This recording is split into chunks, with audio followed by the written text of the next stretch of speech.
हरिः ॐ नन्दगोपभूपवंशभूषणं विदूषणं भूमिभूतिभूरिभाग्यभाजनं भयापहं धेनुधर्मरक्षणावतीर्णपूर्णविग्रहं नीलवारिवाहकान्तिगोकुलेशमाश्रये गोपबालसुन्दरीगणावृतं कलानिधिं रासमण्डलीविहारकारिकामसुन्दरम् पद्मयोनिशङ्करादिदेववृन्दवन्दितं नीलवारिवाहकान्तिगोकुलेशमाश्रये गोपराजरत्नराजिमन्दिरानुरिङ्गणं गोपबालबालिकाकलानुरुद्धगायनं सुन्दरी मनोजभावभाजनाम्बुजाननं नीलवारिवाहकान्तिगोकुलेशमाश्रये कंसकेशिकुञ्जराजदुष्टदैत्यदारणम् इन्द्रसृष्टिवृष्टिवारिवारणोद्धृताचलं कामधेनुकारिताभिधानगानशोभितं नीलवारिवाहिकान्तगोकुलेशमाश्रये गोपिकागृहान्तगुप्तगव्यचौर्यचञ्चलं दुग्धभाण्डभेदभीतलज्जितास्य पङ्कजं धेनुधूलिधूसराङ्गशोभिहारनूपुरं नीलवारिवाहकान्तिगोकुलेशमाश्रये वत्सधेनुगोपबालभीषणस्य वह्निपं केकिपिञ्छकल्पितावतं सशोभिताननं वेणुनादमत्तघोषसुन्दरी मनोहरं नीलवारिवाहकान्तिगोकुलेशमाश्रये गर्वितामरेन्द्रकल्पकल्पितान्नभोजनं शारदारविन्दबृन्दशोभिहंसजातरं दिव्यगन्धलुब्धभृङ्गपारिजातमालिनं नीलवारिवाहकान्तिगोकुलेशमाश्रये वासरावसानगोष्ठगाभिगोगणानुगं धेनुदोहदोहगेहमोहविस्मयक्रियं स्वीयगोकुलेशदानदत्तभक्तरक्षणं नीलवारिवाहकान्तिगोकुलेशमाश्रये हरिः ॐ श्रीगुरुभ्यो नमः कामस्य भूयान्नरदेवते स्याः पुत्र्याः समाम्नाय विधौ प्रतीतः क एव ते तनयां नाद्रियेत स्वयैव काञ्चा क्षिपतीमिव శ్రియం అంటూ కర్దమ ప్రజాపతి మనువుతో మాట్లాడుతున్నటువంటి మాటలను మైత్రేయ మహర్షి విదురుడికి వివరిస్తూ ఉండేటువంటి సందర్భంలో తృతీయ స్కంధం 22వ అధ్యాయంలో 16వ శ్లోకం నుంచి మనం చెప్పుకోవాలి. అంతకుముందు కర్దమ ప్రజాపతి ఏమన్నాడు అంటే, నిజమేనయ్యా, నేను కూడా వివాహం చేసుకుందామని అనుకుంటున్నాను. తరువాత మీ అమ్మాయికి మరొకరితో ఇంతకుముందు ఏమీ కూడా నిశ్చయం కాలేదు కాబట్టి మా ఇద్దరి వివాహము కూడా చాలా యోగ్యంగా ఉంటుంది అని చెప్పి, వివాహాన్ని పెద్దలు నిశ్చయించినటువంటి వివాహం అయితే అది మొట్టమొదటిదవుతుంది. మొదటిదైనటువంటి ఈ వివాహాన్ని శ్రేష్ఠులైనటువంటి పెద్దలు నిర్ణయించారు.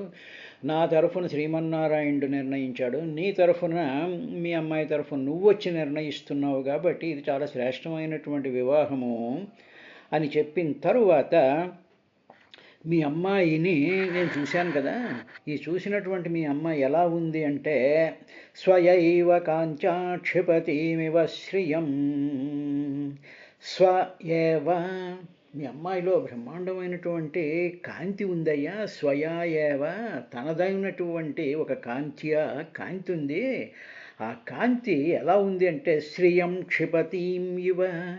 శ్రియం అంటే లక్ష్మీదేవిని, అంటే శుభాలిచ్చేటువంటి, సకల మంగళాలిచ్చేటువంటి ఆ లక్ష్మీదేవిని క్షిపతీం ఇవ, లక్ష్మీదేవినే తిరస్కరించేటువంటి కాంతి చేత మీ అమ్మాయి చాలా మెరిసిపోతోంది అని చెప్పి, దేవహూతి వైపు ఎప్పుడైతే ఆయన చూశాడో ఆయన మనసు ఆ దేవహూతి యొక్క ఆ లావణ్యం మీద, ఆ సౌందర్యం మీద, ఆ ప్రభావం మీద, ఆ అందం మీద వచ్చేసేసి ఆయన ఇంకా తట్టుకోలేక స్వయా ఏవ కాంత్యా శ్రియం క్షిపతీం ఇవ అనేసాడు.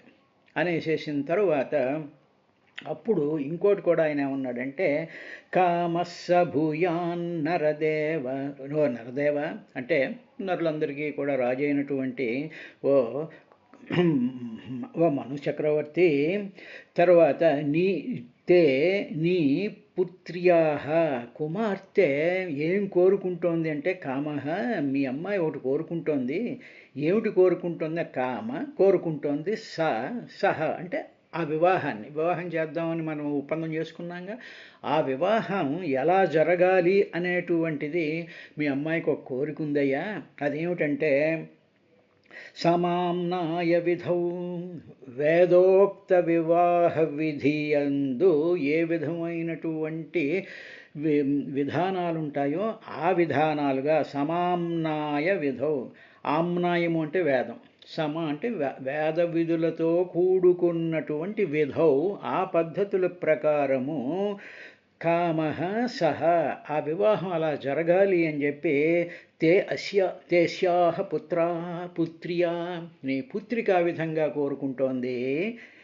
అది అలాగ వేద విధానం ప్రకారం అగ్నిహోత్రం వెలిగించి అందులో ఉండేటువంటి వేదంలో వివాహ సందర్భమైనటువంటి మంత్రాలన్నీ ఏవైతే ఉంటాయంటో అటువంటి మంత్రపూర్వకంగా సమామ్నాయ విధవు ఆ విధంగా వివాహం కావాలి అని చెప్పి మీ అమ్మాయి కోరుకుంటోంది అని చెప్పి ఆయన కర్దమ ప్రజాపతి దేవహూతి మనసులో ఉండేటువంటి ఆ కోరికను ఆయన బయటపెట్టాడు.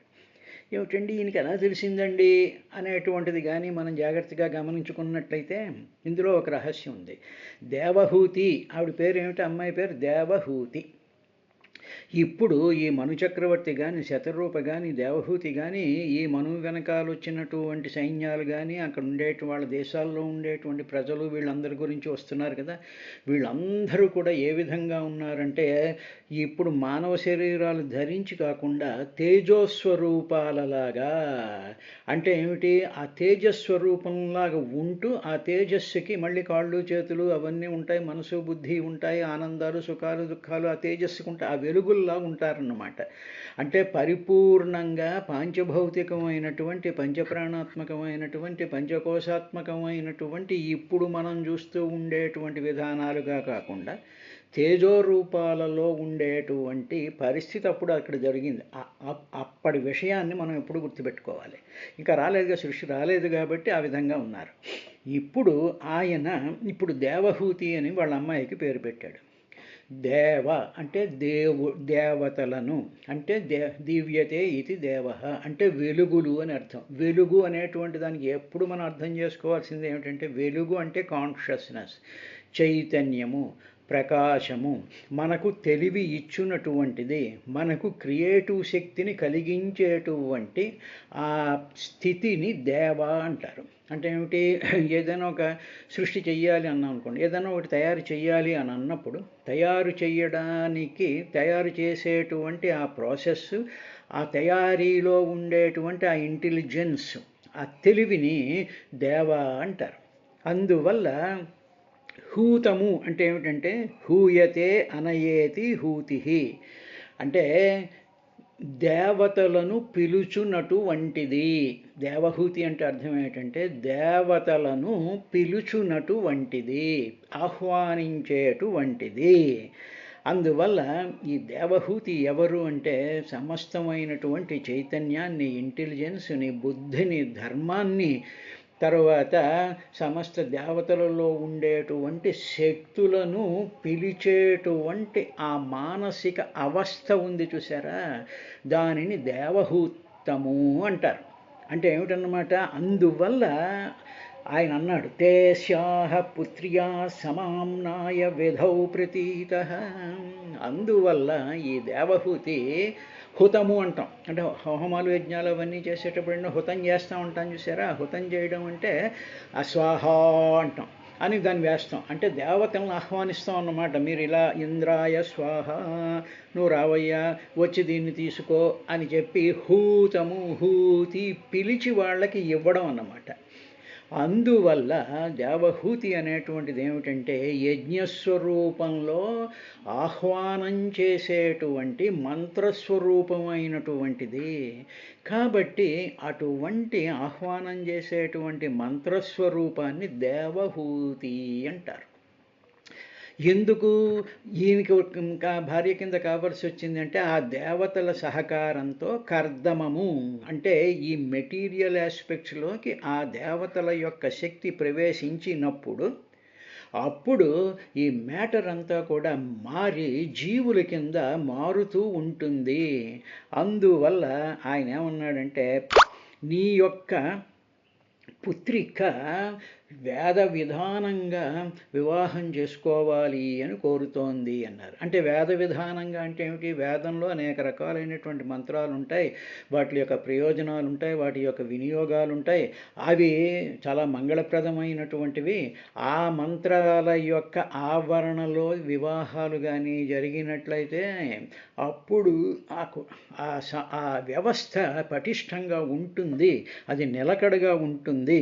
కాబట్టి ఆ విధంగా కామస్స భూయాన్నరదేవతేస్యాహ పుత్ర్యాస్య సమామ్నాయ విధౌ ప్రతీతః. అందువల్ల మీ అమ్మాయి వేద విధానంగా వివాహం చేసుకోవాలి అని కోరుకుంటోందయ్యా.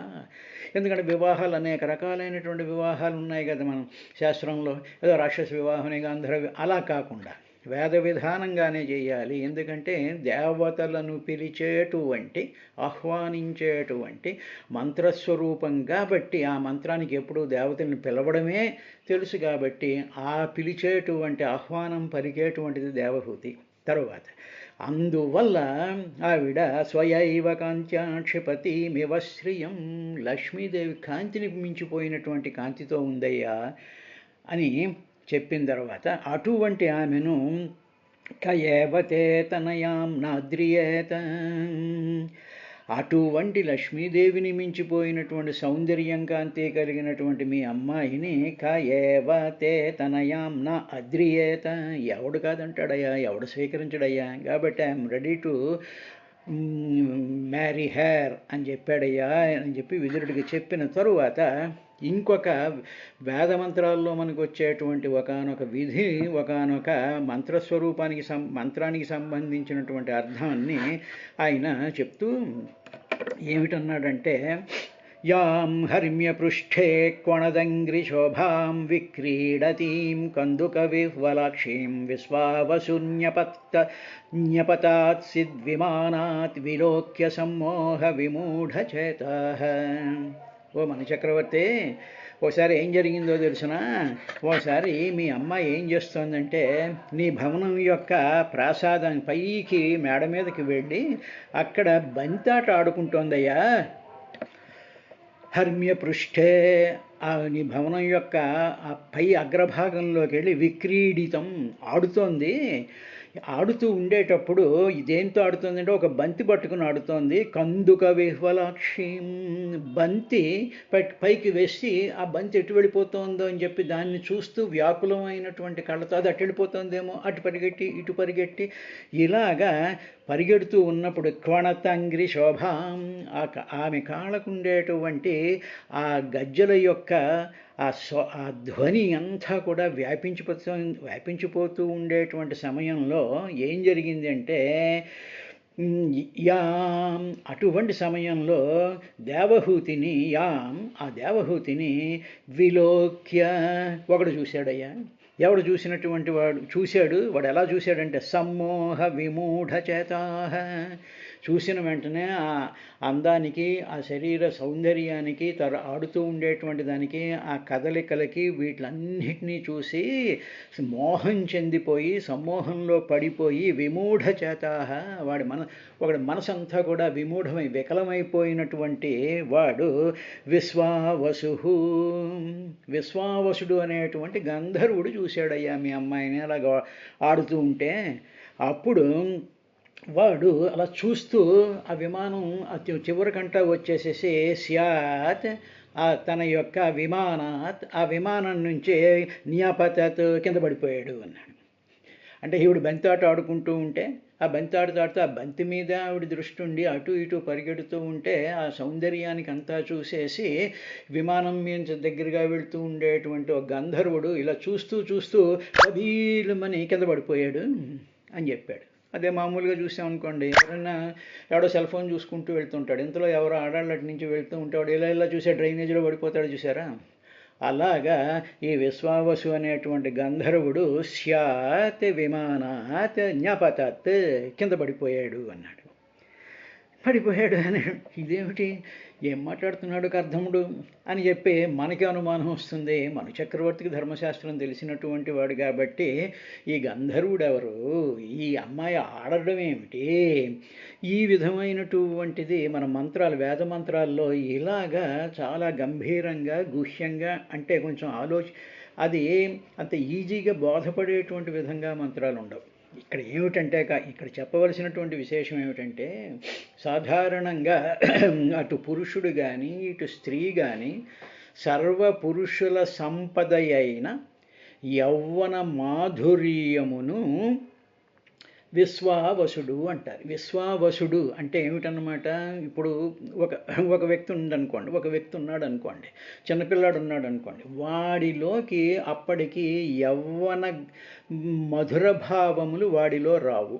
యవ్వన మధుర భావములు అంటే యవ్వనం వచ్చినప్పుడు ఆ హార్మోనల్ చేంజెస్ వల్ల మధురమైనటువంటి ఒకానొక కామ సంబంధమైనటువంటి భావనలు ఉత్పన్నమవుతాయి.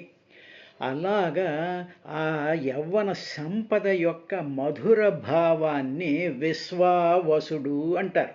విశ్వావసుడు గంధర్వుడు అంటే అది అర్థం. అంటే ఆ విశ్వావసుడు ఏం చేస్తున్నాడు, విమానంలో వెళ్తున్నాడు, ఈ అమ్మాయి ఆడుకుంటోంది. మీ అమ్మాయి ఇంకా నా ముందుకు రాకముందు ఆడుకుంటూ ఉంది. ఆడుకుంటూ ఉండేటువంటి సందర్భంలో ఈ యవ్వన సంబంధమైనటువంటి మధుర భావములు ఆ ప్రాసెస్ అంతా కూడా మీ అమ్మాయిలోకి ప్రవేశించేసేటప్పుడు అప్పుడు వాడు కింద పడిపోయాడు. అంటే కింద పడిపోయాడు అంటే ఏమిటనమాట, ఆ మధుర భావాలకి సంబంధించినటువంటి ఆ హార్మోనల్ చేంజెస్, ఆ దానికి సంబంధించినటువంటి ఆ ప్రచోదనం అంతా కూడా మీ అమ్మాయిలోకి వచ్చేసింది అని చెప్పడానికి విశ్వావసుడు అనేటువంటి గంధర్వుడు కింద పడిపోయాడు. తర్వాత సమ్మోహ విమోఢ చేతాహ, అలాగ యవ్వనంతో ఉండేటువంటి పురుషుణ్ణి కానీ స్త్రీని కానీ, ఇక్కడ అమ్మాయి అనే కాదు, పురుషుణ్ణి కానీ స్త్రీ కానీ చూసినప్పుడు ఆ చూసేటువంటి వాళ్ళకి సమ్మోహ విమూఢ చేతాహ ఒక రకమైనటువంటి ప్రేమభావం, ఒక రకమైనటువంటి మధుర భావములు కలుగుతాయి. అలా కలిగినప్పుడు ఏమవుతుంది, పరస్పర ఆకర్షణలు వస్తాయి. ఎప్పుడైతే ఆకర్షణలు వచ్చాయో అప్పుడు వివాహానికి వాళ్ళకి యోగ్యత కలుగుతుంది. అలా కలిగిన తరువాత మాత్రమే సంతానాభివృద్ధి జరుగుతుంది. అందువల్ల విశ్వావసుడు అనేటువంటి గంధర్వుడు ఎవరంటే సర్వ పురుషుల యొక్క యవ్వన సంపద యొక్క మధుర భావము, అది దాని అర్థం. ఇది కృష్ణమాచార్యులు గారు వ్యాఖ్యానం చేసినటువంటి విశేషం. తర్వాత ఇక గంధర్వుడు అనేటువంటి దానికంటే పాటలు పాడేటువంటి వాళ్ళు గంధర్వులు అంటారు కదా, గానం చేసేటువంటి వాళ్ళు. గానము చేస్తున్నప్పుడు ఏమవుతుంది, తాళము లయ ఒక బద్ధంగా ఉంటుంది. అంటే ఏమిటి, తాళం అంటే టైంతో కూడుకున్నటువంటిది, టక్ టక్ టక్ టక్ అని అందులో ఏమిటి, ఈ టైంకి ఈ స్వరం రావాలి, ఆ టైంలోనే ఆ స్వరం పడుతూ ఉంటుంది.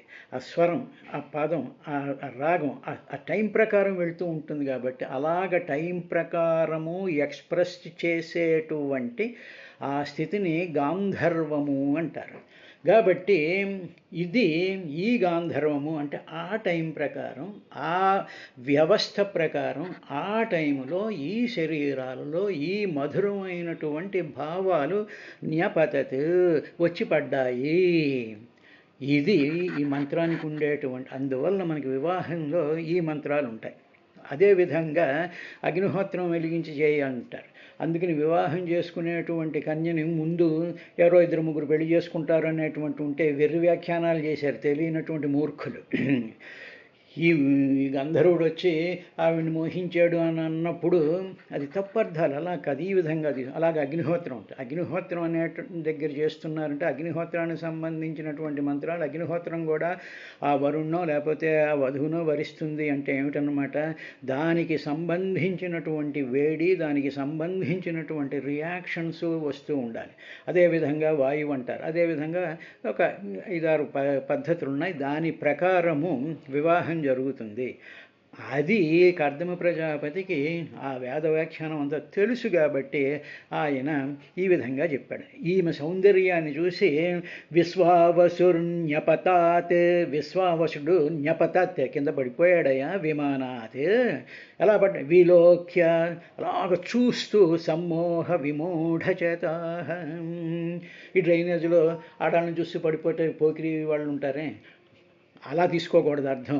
ఎక్కడ ఆ యవ్వన సంబంధమైనటువంటి మధుర భావాలు వచ్చాయి కాబట్టి, మీ అమ్మాయి దేవహూతి కాబట్టి, వేదమంత్రాల ద్వారా దేవతలను ఆహ్వానించేటువంటి మహాశక్తి సమన్వితురాలు కాబట్టి మేము వివాహం చేసుకుంటాము అని ఆయన చెప్పి, తాం ప్రార్థయంతీం లలనాలలామం అసేవిత శ్రీచరణైరదృష్టాం వస్సాం మనోరుచ్ఛపదస్వసారం కోనానుమన్యేత బుధోభియాతాం.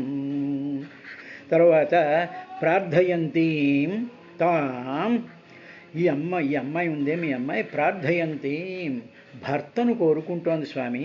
ఈ అమ్మాయి ఎవరు అంటే లలనాలలామ, మీ అమ్మాయి అటు లక్ష్మీదేవి యొక్క శోభను తిరస్కరించేటువంటి కాంతితో వెలిగిపోతూ ఉండేటువంటి మీ అమ్మాయి దేవహూతి లలనాలలామ, స్త్రీలకే అలంకారమైనటువంటిది మీ అమ్మాయి.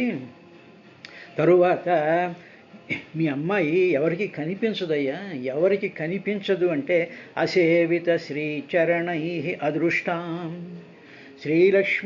లక్ష్మీదేవి యొక్క చరణములకు, లక్ష్మీదేవి యొక్క పాదాలను, లక్ష్మీదేవిని పూజించనటువంటి వాళ్లకు, అంటే లక్ష్మీదేవి యొక్క స్పృహ లేనటువంటి వాళ్లకు మీ అమ్మాయి అదృష్టం కనబడదు అన్నాడు. అంటే ఇప్పుడు ఏం జరుగుతుందన్నమాట, లక్ష్మీదేవి యొక్క పూజ చేసుకున్నటువంటి ఆ స్త్రీలు ఎవరైతే ఉంటారో, పురుషులు ఎవరైతే ఉంటారో, అటువంటి వాళ్ళ మనస్సులకు దేవహూత్య, దేవతలను పిలవాలి, దేవతలను ఆరాధించాలి, దేవతల యొక్క మంగళాలు శుభాలు మనకి కలగాలి అనేటువంటి ఆ భావం మనలో కలగాలి అంటే శ్రీచరణై సేవిత, శ్రీచరణాలను, ఆ లక్ష్మీదేవి యొక్క చరణాలను సేవిస్తూ ఉండాలి అని చెప్పి ఇండైరెక్ట్గా చెప్తూ, మీ అమ్మాయి లక్ష్మీదేవిని ఎవరైతే సేవించరో వాళ్లకు మీ అమ్మాయి కనపడదయ్యా. మనోహో, మనుచక్రవర్తి వత్సాం, నీ యొక్క ముద్దుల, వత్స అంటే చాలా ముద్దుగా చూసుకునేటువంటి పిల్లవాడిని వత్స అంటాం కాబట్టి వత్సాం, నువ్వు చాలా ముద్దుగా చూసుకునేటువంటి మీ అమ్మాయి ఉందే, ఆ అమ్మాయి ఎవరు అంటే ఉచ్ఛపద, ఉత్తానపాదుడి యొక్క స్వసారమయ్యా అంటే సోదరి అని ఆయన కర్దమ ప్రజాపతి ఆవిడ యొక్క గుణాలను చెప్తున్నాడు. ఆవిడ ఎవరు అంటే ఉత్తానపాదుడి యొక్క చెల్లెలు. రెండోది లక్ష్మీదేవిని సేవిస్తేనే తప్ప ఆవిడ యొక్క మీ అమ్మాయి కనిపించదు. తరువాత నీ యొక్క ముద్దుల కూతురు కాబట్టి స్వయం. తరువాత ఇంకా ఏమిటి అంటే మీ అమ్మాయి అభియాతాం, తనంత తానుగా నన్ను వివాహం చేసుకోవాలని స్వయంగా వచ్చేసింది నారదుడి మాటలు విని. కాబట్టి ఆమెను, అటువంటి లక్షణాలు కలిగినటువంటి వామను నా అనుమన్యేత, ఎవడంగీకరించడు స్వామి. అందులో బుధ, తెలివైన వాడు ఎవడైనా సరే మీ అమ్మాయిని వివాహం చేసుకోవాలి అని కోరుకుంటాడు అన్నాడు. ఇది మామూలుగా ఆయన చెప్పినటువంటి స్త్రీలకే అలంకారం అయినటువంటిది, లక్ష్మీపాదాలను పూజించని వాళ్లకు కనిపించనటువంటిది, నీ యొక్క ముద్దుల కూతురు, తరువాత ఉత్తానపాదుడి యొక్క సోదరి. కాబట్టి ఈ తర్వాత తనంత తానే కోరి వచ్చింది. కాబట్టి ఇన్ని లక్షణాలు కలిగినటువంటి ఆమెను ఎవరు పెళ్లి చేసుకోము అంటారయ్యా, ఎవరైనా పెళ్లి చేసుకోవడానికి సిద్ధంగా ఉంటారు అన్నాడు. అనేటప్పుడు దీంట్లో ఉండేటువంటి గంభీరమైనటువంటి అర్థం ఏమిటి అంటే, మొత్తం లక్ష్మీదేవిని పూజిస్తేనే తప్ప, ఆ పరమాత్మ యొక్క శక్తి స్వరూపాన్ని పూజిస్తేనే తప్ప మనకి దేవుణ్ణి పూజించుకోవాలి, దేవుణ్ణి పిలవాలి, దేవతారాధన చెయ్యాలి అనేటువంటి మనస్సు కలగదు.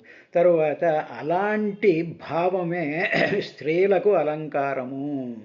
తరువాత మనువు యొక్క ముద్దుల పట్టి, తరువాత ఉత్తానపాదుడు సోదరి. సరే, ఉత్తానపాదుడు అనేటువంటి విశేషాన్ని రేపటికి చూద్దాం. తర్వాత స్వయంగా కోరి వచ్చింది. ఈ రెండు విషయాన్ని రేపటి కార్యక్రమంలో వివరించుకుని ముందుకెళ్దాం.